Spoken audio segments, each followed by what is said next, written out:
አንዳንዴ እዚህ ሀገር በጣም ታቡ ተደርጎ የሚነገሩ ነገሮች አሉ። ለምሳሌ መንግስትን መጥላት ጀግንነት ነው። ራይት?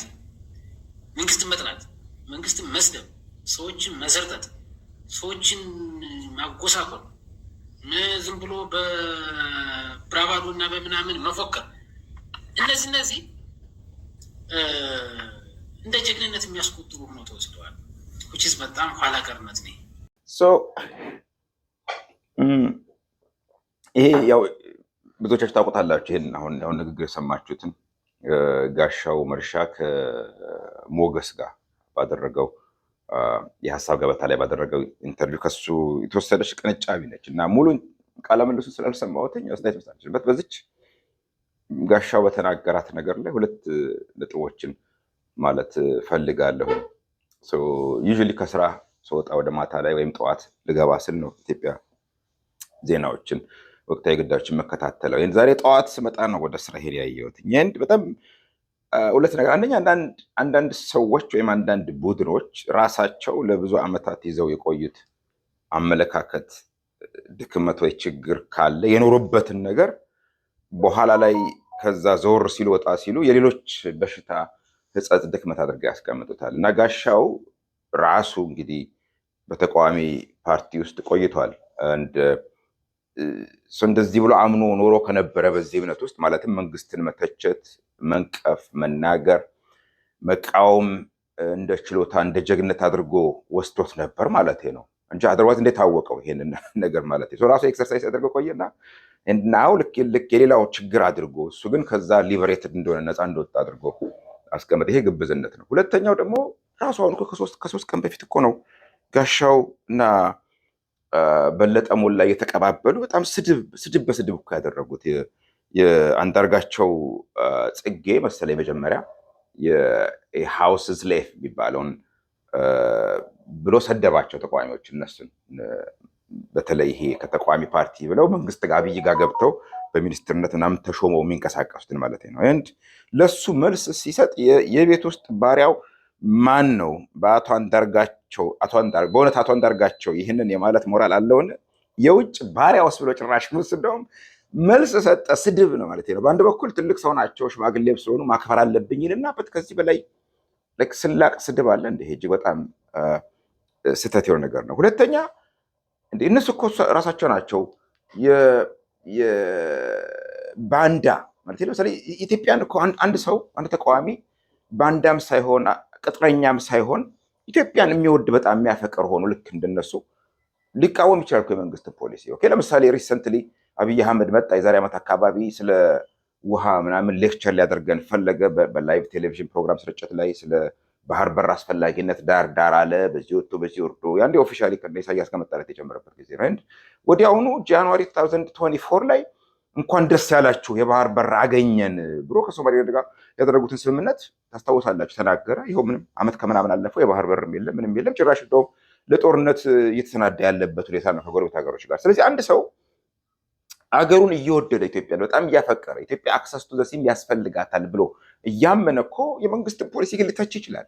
ነሰርልይ ልያ ለምንድን ነው ባንዳ ወይም ቅጥረኛ ወይም ጸረ አገር ጸረ ህዝብ የሚያሰኘው? ለምንድን ነው? አይ ቲንክ ዲስ ኢዝ ሮንግ። በለጠ ሞላ እና ጋሻው መርሻ ተቃዋሚ ነን ብለው ራሳቸው የሚያስቀምጡ ሰዎች እንደ ግለሰብ አይ ሪስፔክት መንግስት ጉያ ውስጥ ገብተው ሚኒስትር ሆነው ተሾመው የለም ሀገራችን ልንጠቅም የምንችለው የምናገለግለው በዚህ መልኩ ነው ብለው ካመኑ አይ ሪስፔክት ዳት።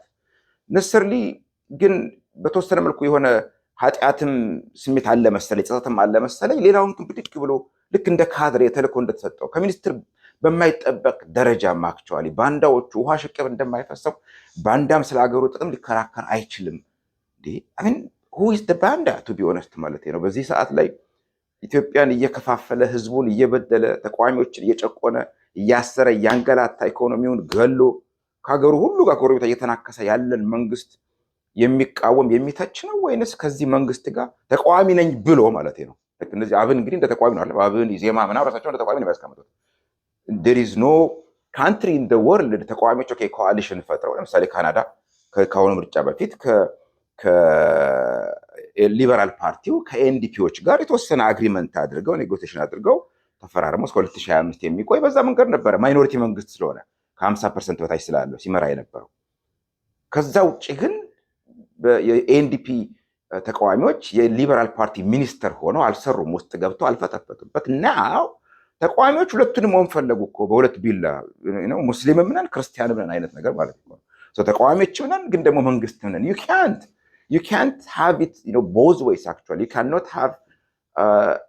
cannot both have the cake and eat it ይላሉ ፈረንጆቹ አይደለም። ኬኩን ከበላኸው የለህም ካለህ ደግሞ በቃ አላህ አትበላውም ማለት ነው እንጂ ሁለቱንም እኮ ነው። በልቼውም ደግሞ ይዤውም ኖሬውም እንዴት ይባላል? ተቃዋሚዎች ኢትዮጵያ እያደረጉ ያሉት ይሄን ነው በአሁኑ ሰዓት ማለት ነው። ተቃዋሚ መሆን ይፈልጋሉ፣ በተለይ መንግስት ጉያ ውስጥ የገቡት ማለት ነው። ሌላውም አይደበደባል እኮ ኢትዮጵያ ውስጥ እኮ ፎር ዛት ማተር።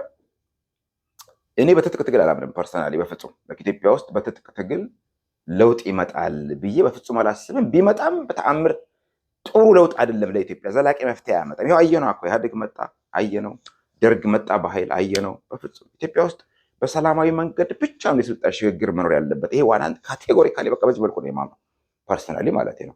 አይ አንደርስታንድ የትጥቅ ትግል የሚያደርጉ ኃይሎችን ኮዛቸውን ብሶታቸውን ምን ወደዛ ገፋቸው። አይ አንደርስታንድ ኮምፕሊትሊ ኤንድ አይ ሪስፔክት ዛት ሲምፓታይዝም አደርጋለሁ። በት ፐርሰናሊ ፋኖ ሸኔ መንግስትን ጥለው 4 ኪሎ ገብተው ለኢትዮጵያ ሰላማዊ ዘላቂ የሆነ ጥሩ መፍትሄ ያመጣሉ ብዬ በተአምር አላስብ። ወንድም ወንድሙን ገድሎ ለውጥ ያመጣበት ዘላቂ ጊዜ ነው በፍጹም ትዝ አይለኝም። አይ ዶንት ቲንክ ሶ ኢትስ ገና ሃፕን ኢትዮጵያ።